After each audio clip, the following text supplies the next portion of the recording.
नमस्कार, मैं हूं अंकुर और आप देख रहे हैं सत्य हिंदी।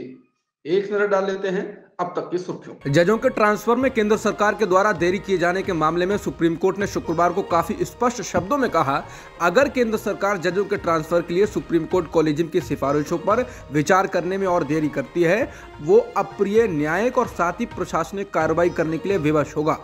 लाइव लॉ के मुताबिक शुक्रवार को भारत के अटॉर्नी जनरल आर वेंकटरमणी ने बेंच से इस मुद्दे की सुनवाई को टालने के लिए कहा।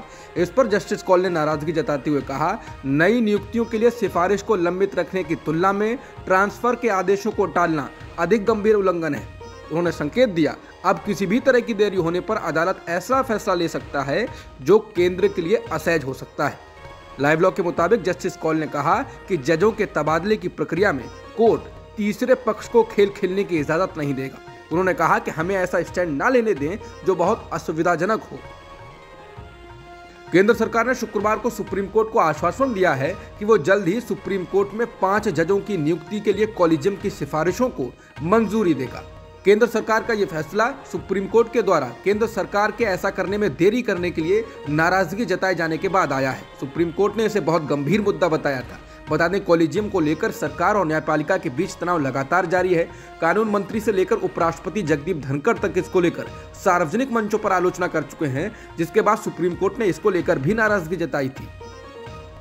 सुप्रीम कोर्ट ने शुक्रवार को बीबीसी की documentary India the Modi question के लिंक हटाने के फैसले के खिलाफ याचिकाओं पर सुनवाई करते हुए केंद्र सरकार को नोटिस जारी किया है। जस्टिस संजीव खन्ना और एम सुंदरेश की बेंच ने मामले की सुनवाई करते हुए कहा, कोर्ट तब तक अंतरिम निर्देश नहीं दे सकता है जब तक कि वो ये नहीं सुन लेता कि केंद्र को क्या कहना है। कोर्ट मामले की अगली सुनवाई अप्रैल में करेगा। बता दें, पीएम मोदी और गुजरात दंगों को लेकर बनाई गई बीबीसी की डॉक्यूमेंट्री को केंद्र ने प्रतिबंधित कर दिया है। इसके बाद इसको देश के कई विश्वविद्यालयों और विपक्षी पार्टियों ने दिखाने के लिए आयोजन भी किया। हालांकि कई विश्वविद्यालयों में छात्रों को हिरासत में ले लिया गया। अमेरिका स्थित short selling firm Hindenburg research की रिपोर्ट के बाद अडानी ग्रुप की कंपनियों के शेयर्स का गिरना जारी है, जिसके बाद हिंडनबर्ग की रिपोर्ट के खिलाफ सुप्रीम कोर्ट में याचिका दायर की गई है। एडवोकेट एमएल शर्मा द्वारा दायर याचिका में शॉर्ट सेलिंग को धोखाधड़ी का अपराध घोषित करने की मांग की गई। लाइव लॉ के मुताबिक याचिका में हिंडनबर्ग के संस्थापक नाथन एंडरसन के खिलाफ आर्टिफिशियल क्रैशिंग की आड़ में शॉर्ट सेलिंग के माध्यम से निवेशकों का शोषण करने के लिए जांच की मांग की गई है। साथ ही निवेशकों को मुआवजा देने के लिए एंडरसन पर जुर्माना लगाने की भी मांग की गई है। याचिका में कहा गया है कि उन्होंने भारत के नागरिकों को नुकसान पहुंचाकर अरबों का मुनाफा हासिल किया है। हालांकि सेबी ने अडानी की कंपनियों की स्टॉक मार्केट में ट्रेडिंग निलंबित नहीं की है, जिससे निर्दोष निवेशकों को शॉर्ट सेलिंग से नुकसान हो रहा है। इसलिए शर्मा ने शॉर्ट सेलिंग के माध्यम से निर्दोष निवेशकों का शोषण करने के लिए आईपीसी की धारा 420 और 120 बी यानी आपराधिक साजिश रचने के लिए एंडरसन और उनके सहयोगियों के खिलाफ मुकदमा चलाने और एफआईआर दर्ज करने की भी मांग की है। अडानी समूह पर जिस तरह का आर्थिक खतरा मंडरा रहा है, उससे देखते हुए भारतीय स्टेट बैंक यानी एसबीआई के लोन पर संकट आ सकता है। एक रिपोर्ट के मुताबिक देश के सबसे बड़े सार्वजनिक बैंक एसबीआई ने अडानी समूह की फर्मों को 21,000 करोड़ रुपए का लोन दे रखा है। ब्लूमबर्ग ने एक सूत्र के हवाले से बताया, ये नियमों के तहत स्वीकृत राशि का आधा है। इस बीच पंजाब नेशनल बैंक के सीईओ ने कहा है कि पीएनबी का अडानी समूह में कुल 7,000 करोड़ रुपए का एक्सपोजर है, लेकिन वर्तमान में उन खातों से संबंधित कोई चिंता की बात नहीं। पीएनबी के सीईओ अतुल कुमार गोयल ने कंपनी के तिमाही नतीजों के बाद एक वर्चुअल प्रेस कॉन्फ्रेंस में संवाददाताओं से कहा, 7,000 करोड़ रुपए में से करीब 2,500 करोड़ रुपए अडानी के हवाई अड्डे के कारोबार से संबंधित हैं। हालांकि हिंडनबर्ग की रिसर्च रिपोर्ट के मद्देनजर अडानी समूह पर नजदीक से नजर रखी जा रही है। एसबीआई के चेयरमैन दिनेश कुमार खारा ने गुरुवार को कहा कि अडानी समूह की कंपनियां कर्ज चुका रही हैं और बैंक ने अब तक जो कुछ भी उधार दिया है उसमें उन्हें कोई तत्काल संकट नहीं दिख रहा है। गुरुवार को बीएसई पर एसबीआई का शेयर 527.75 रुपए पर लगभग सपाट कारोबार कर रहा था। अडानी ग्रुप की कंपनियों में निवेश करने वाले एसबीआई सहित सभी सरकारी बैंकों और एलआईसी के पैसे डूबने की आशंकाओं के बीच सरकार की ओर से भरोसा दिया गया है कि चिंता की बात नहीं है। ये भरोसा वित्त मंत्री निर्मला सीतारमण से लेकर वित्त सचिव तक ने दिया है। दरअसल अमेरिकी स्टॉक एक्सचेंज डाउ जोन्स और भारतीय स्टॉक मार्केट के बयान आने के बाद अडानी की कंपनियों के शेयर और भी गिरे। नेटवर्क 18 को दिए एक इंटरव्यू में केंद्रीय वित्त मंत्री निर्मला सीतारमण ने शुक्रवार को कहा कि संकटग्रस्त अडानी समूह को LIC और SBI जैसे बड़े ऋणदाताओं के एक्सपोजर को लेकर चिंता की जरूरत नहीं। मंत्री ने 3 फरवरी को कहा कि LIC, SBI ओवर एक्सपोज्ड नहीं है, उनका एक्सपोजर अनुमति सीमा के भीतर बहुत अच्छी तरह से है। अडानी ग्रुप को कर्ज देने वाले बैंकों के जोखिम के बारे में चिंताओं के बीच भारतीय रिजर्व बैंक यानी RBI ने आज कहा कि देश की बैंकिंग प्रणाली लचीली और स्थिर बनी हुई है। RBI ने एक बयान में कहा, पूंजी पर्याप्तता, asset quality, liquidity, provision coverage और प्रॉफिटेबिलिटी से संबंधित विभिन्न पैरामीटर अच्छे हैं और बैंक RBI द्वारा जारी लार्ज एक्सपोजर फ्रेमवर्क गाइडलाइंस के अनुपालन में भी हैं। RBI ने कहा कि वो सतर्क रहता है और भारतीय बैंकिंग क्षेत्र की स्थिरता की निगरानी करना जारी रखता है। केंद्रीय बैंक ने यह टिप्पणी इसलिए जारी की क्योंकि मीडिया में अडानी ग्रुप को कर्ज देने के मामले में भारतीय बैंकों के जोखिम को लेकर चिंता जताई जा रही है। अडानी विवाद पर केंद्र की बीजेपी सरकार की पहली प्रतिक्रिया आज शुक्रवार 3 फरवरी को आई। सरकार ने कहा कि उसका अडानी समूह के मुद्दे से कुछ भी मतलब नहीं। संसदीय कार्य मंत्री प्रहलाद जोशी ने यह बयान संसद कैंपस में पत्रकारों से बातचीत के दौरान दिया। अडानी समूह के खिलाफ अमेरिकी रिसर्च फर्म हिंडनबर्ग के आरोपों को लेकर संसद के दोनों सदनों में हंगामा जारी है। दोनों सदन स्थगित किए जा चुके हैं, लेकिन इसी दौरान प्रहलाद जोशी पत्रकारों तक पहुंचे और ये बात कही। संसदीय कार्य मंत्री प्रहलाद जोशी ने कहा कि सरकार का इस मामले से कोई लेना देना नहीं है और दूसरे मुद्दों से पीछा छुड़ाने के लिए विपक्ष इसे उठा रहा है। सच तो यह है कि विपक्ष के पास कोई मुद्दा नहीं है। गौतम अडानी के लिए लगातार झटका देने वाली खबरें आ रही हैं। अब फोर्ब्स पत्रिका की रियल टाइम अरबपति की सूची में अडानी 22वें स्थान पर पहुंच गए हैं। बता दें, हिंडनबर्ग की रिपोर्ट आने से पहले अडानी इस सूची में तीसरे स्थान पर थे। गौतम अडानी की अभी कुल नेटवर्थ $58 अरब है। उनकी कुल नेटवर्थ में अब तक 21.89% की गिरावट दर्ज की गई है, जिसकी रकम $16.3 अरब है। वहीं दूसरे भारतीय अरबपति मुकेश अंबानी फोर्ब्स की अरबपतियों की सूची में अडानी से काफी ऊपर 11वें स्थान पर हैं। उनकी कुल संपत्ति $82.7 अरब है।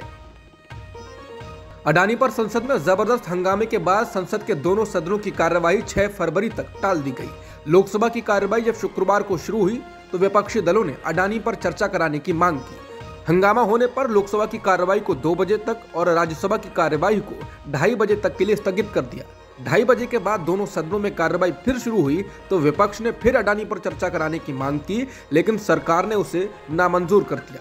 इस पर दोनों सदनों में फिर हंगामा हुआ तो दोनों सदनों की कार्यवाही फिर 6 फरवरी तक के लिए स्थगित कर दी गई। बता दें, विपक्ष अडानी के मामले में JPC से जांच की मांग कर रहा है या मुख्य न्यायाधीश की निगरानी में जांच कराई जाए। हालांकि सरकार ऐसा करने से बच रही है। हिंडनबर्ग की रिपोर्ट में अडानी ग्रुप पर लगाए गए गंभीर आरोपों को लेकर विपक्ष हमलावर है। वो सदन में लगातार जांच की मांग कर रहा है और एकजुट है। हालांकि इस सबके बीच कांग्रेस नेता राहुल गांधी ने अभी तक इस मसले पर कुछ नहीं बोला है। बता दें, राहुल गांधी वो नेता हैं जो सालों से अडानी को लेकर PM मोदी पर हमलावर रहे हैं, लेकिन ये मामला खुलने के बाद उन्होंने आगे आकर इस पर कुछ नहीं कहा है। हालांकि उनकी पार्टी के नेता प्रेस कॉन्फ्रेंस कर सरकार पर हमलावर हैं और कह रहे हैं कि राहुल गांधी शुरू से ही ये बातें कहते रहे। लेकिन राहुल के कद के नेता अगर इस मामले पर आगे आकर मोर्चा संभालते तो आवाज अधिक सुनी जाती और विपक्ष और अधिक मजबूती से अपनी बात रखते हुए दिखता। लेकिन राहुल का इस मामले पर कुछ न बोलना सवाल खड़े करता है। अडानी समूह की 3 कंपनियों को नेशनल स्टॉक एक्सचेंज द्वारा कुछ वक्त के लिए निगरानी सूची में डालने के बाद अब उसे अमेरिकी शेयर बाजार से भी तगड़ा झटका लगा है। अमेरिका की S&P डाउ जोन्स इंडेक्स ने गुरुवार को बताया कि अडानी एंटरप्राइजेज को 7 फरवरी से डाउ सस्टेनेबिलिटी इंडेक्स से बाहर करने का फैसला लिया गया है। डाउ जोन्स ने तमाम मीडिया विश्लेषण और हिंडनबर्ग रिसर्च रिपोर्ट आने के बाद पहली बार यह घोषणा की है। बता दें, Dow Jones sustainability world index में दुनिया की सबसे सस्टेनेबल कंपनियों को शामिल किया जाता है। कॉर्पोरेट सस्टेनेबिलिटी असेसमेंट के जरिए S&P ग्लोबल इस तरह की कंपनियों का चुनाव करती है। वहीं Dow Jones sustainability world index से अडानी इंटरप्राइजेज को हटाए जाने के बाद TMC नेता महुआ मोइत्रा ने कहा है कि नेशनल स्टॉक एक्सचेंज क्यों अडानी स्टॉक की सदस्यता का पुनर्मूल्यांकन नहीं कर रहा है। नेशनल स्टॉक एक्सचेंज ने अडानी एंटरप्राइजेज, अडानी पोर्ट्स और अंबुजा सीमेंट्स को एडिशनल सर्विलांस मैकेनिज्म में रखा है। इसका मतलब है कि उनके शेयरों में ट्रेडिंग के लिए 100% मार्जिन की जरूरत होगी, जिसका उद्देश्य अटकलों और शॉर्ट सेलिंग पर अंकुश लगाना है। ऐसा न्यूयॉर्क स्थित शॉर्ट सेलर हिंडनबर्ग रिसर्च द्वारा ग्रुप के खिलाफ लगाए गए स्टॉक हेरफेर और धोखाधड़ी के आरोपों के मद्देनजर अडानी ग्रुप की कंपनियों के शेयरों में गिरावट को देखते हुए किया गया है। पुरानी पेंशन व्यवस्था को लेकर हरियाणा के मुख्यमंत्री मनोहर लाल खट्टर ने कहा कि अगर इसे लागू किया गया तो देश दिवालिया हो जाएगा। उन्होंने कहा कि ओल्ड पेंशन स्कीम की सिर्फ घोषणाएं की जाती हैं, लेकिन इसे सिर्फ संसद में ही पास कराया जा सकता है। खट्टर ने कहा कि अभी मेरे पास कल ही एक व्हाट्सएप आया है, उसमें केंद्र के एक अधिकारी ने स्पष्ट लिखा था कि अगर ओल्ड पेंशन स्कीम को लागू कर दिया तो 2030 तक देश दिवालिया हो जाएगा। उन्होंने कहा कि बिना संसद के इसे कोई लागू नहीं कर सकता। राजस्थान ने भी इस विषय को वापस ले लिया कि हम नहीं कर सकते। घोषणा तो एक राजनीतिक घोषणा होती है। आपको मनमोहन सिंह जी का 2006 का बयान सुनना चाहिए था। वो प्रधानमंत्री जैसे भी थे, लेकिन अर्थशास्त्री अच्छे थे। कांग्रेस नेता राहुल गांधी ने कश्मीरी पंडितों को लेकर प्रधानमंत्री मोदी को पत्र लिखा और कहा कि कश्मीरी पंडितों को बिना सुरक्षा गारंटी घाटी में जाने के लिए विवश करना निर्दयी कदम होगा। राहुल गांधी ने कहा कि भारत जोड़ो यात्रा के दौरान कश्मीरी पंडितों के प्रतिनिधि मंडल ने उनसे मुलाकात की थी और अपना हाल बताया था। आतंकियों की टारगेटेड किलिंग के शिकार कश्मीरी पंडितों को बिना सुरक्षा गारंटी घाटी में जाने के लिए विवश करना निर्दयी कदम होगा। राहुल ने कहा कि हालात सुधरने और सामान्य होने तक सरकार इन कश्मीरी पंडित कर्मचारियों से अन्य प्रशासकीय और जन सुविधा के कामों में सेवाएं ले सकती है। कांग्रेस नेता ने लिखा, उन्होंने कश्मीरी पंडितों को भरोसा दिया है कि उनकी चिंताओं को पीएम तक पहुंचाएंगे। वित्तीय संकट से जूझ रही देश की तीसरी सबसे बड़ी दिग्गज टेलीकॉम कंपनी वोडाफोन आइडिया के लिए राहत की खबर है। सरकार ने कंपनी को अपने बकाये एजीआर पर बने ब्याज के रकम को शेयर में बदलने पर अपनी रजामंदी दे दी है। वोडाफोन आइडिया पर ब्याज के रकम के मद में 16,133 करोड़ रुपए सरकार का बकाया है। सरकार के इस फैसले के बाद वोडाफोन आइडिया 10 रुपए के वैल्यू वाले 1633 करोड़ शेयर्स जारी करेगी। इस बकाये कर्ज को शेयर्स में बदलने के बाद वोडाफोन आइडिया में सरकार की 33% के करीब भागीदारी हो जाएगी। इससे प्रमोटर की हिस्सेदारी भी कंपनी में 74.99% से घटकर 50% से कम रह जाएगी। अमूल दूध आज शुक्रवार से 3 रुपए तक प्रति लीटर महंगा हो गया है। गुजरात डेयरी सहकारी अमूल की इस घोषणा के बाद अमूल गोल्ड की कीमत 66 रुपए प्रति लीटर हो जाएगी। इसी तरह अन्य ब्रांड में भी बढ़ोतरी की गई है। अमूल ताजा अब 54 रुपए प्रति लीटर, अमूल गाय का दूध 56 रुपए प्रति लीटर और अमूल A2 भैंस का दूध अब 70 रुपए प्रति लीटर होगा।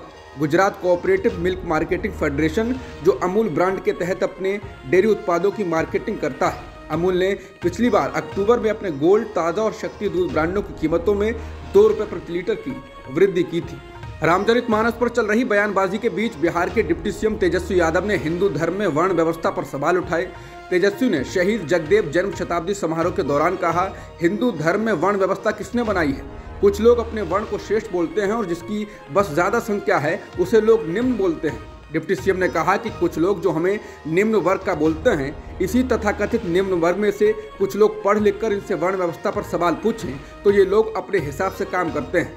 बिहार के डिप्टी सीएम ने पूछा कि अगर हम सब हिंदू हैं तो बड़ा छोटा कैसे है? तेजस्वी ने कहा, हिंदू धर्म में एक वर्ण अपने को श्रेष्ठ और दूसरे को निम्न समझता है। ये मूर्खता से परिपूर्ण संविधान विरोधी सोच है। ऐसी सोच देश, मानवता, सौहार्द, प्रेम और इंसानियत के विरुद्ध है। पाकिस्तान के प्रधानमंत्री शहबाज शरीफ ने शुक्रवार को कहा कि $7 अरब के कर्ज पर विचार कर रहे IMF के प्रतिनिधि मंडल ने पाकिस्तान के सामने मुश्किलें पैदा कर दी हैं। उन्होंने कहा कि इस समय हमारे सामने आर्थिक संकट अकल्पनीय है। IMF की जिन शर्तों को हमें पूरा करना है वो भी कल्पना से परे हैं। हालांकि देश के पास इन शर्तों को लागू करने के अलावा कोई विकल्प नहीं है। पाकिस्तान के प्रधानमंत्री शहबाज शरीफ ने कहा कि आप जानते हैं कि हम साधनों की कमी से जूझ रहे हैं। हम एक गंभीर आर्थिक संकट का सामना कर रहे हैं। बता दें, पाकिस्तान के प्रधानमंत्री का ये बयान तब आया है जब पाकिस्तान में विदेशी मुद्रा भंडार $3.09 अरब के बेहद निचले स्तर तक गिर गया है, जिससे केवल 18 दिनों का ही आयात किया जा सकता है। बता दें, पाकिस्तान की सरकार पहले ही IMF की शर्तों को पूरा करने के लिए तेल के दामों में 16% और LPG की कीमतों में 30% की वृद्धि कर चुकी है। अमेरिकी रक्षा विभाग पेंटागन ने बताया है कि अमेरिका के ऊपर उड़ने वाले एक चीनी जासूसी गुब्बारे को ट्रैक किया गया है। वो गुब्बारा अमेरिका के अत्यधिक संवेदनशील परमाणु हथियार स्थलों का सर्वे करता दिखाई दे रहा था। पत्रकारों को एक वरिष्ठ रक्षा अधिकारी ने बताया कि राष्ट्रपति जो बाइडेन के अनुरोध पर रक्षा सचिव लॉयड ऑस्टिन और आला सैन्य अधिकारियों ने गुब्बारे को नीचे गिराने पर विचार किया, लेकिन ऐसा करने से जमीन पर लोगों को खतरा हो सकता था। अधिकारी ने कहा कि गुब्बारे ने अमेरिका के उत्तर पश्चिम में उड़ान भरी, जहां सायोलों में संवेदनशील एयरबेस और रणनीतिक मिसाइलें तैनात हैं। भारत को 2007 के पहले T20 विश्व कप में आखिरी ओवर में जीत दिलाने वाले मीडियम पेसर गेंदबाज जोगिंदर शर्मा ने क्रिकेट के सभी फॉर्मेट से संन्यास का ऐलान कर दिया है। जोगिंदर शर्मा ने ट्वीट कर इसकी जानकारी दी और सभी प्रशंसकों को शुक्रिया कहा है। अब तक की खबरों में इतना ही। बाकी खबरों के लिए बने रहें सत्य हिंदी के साथ।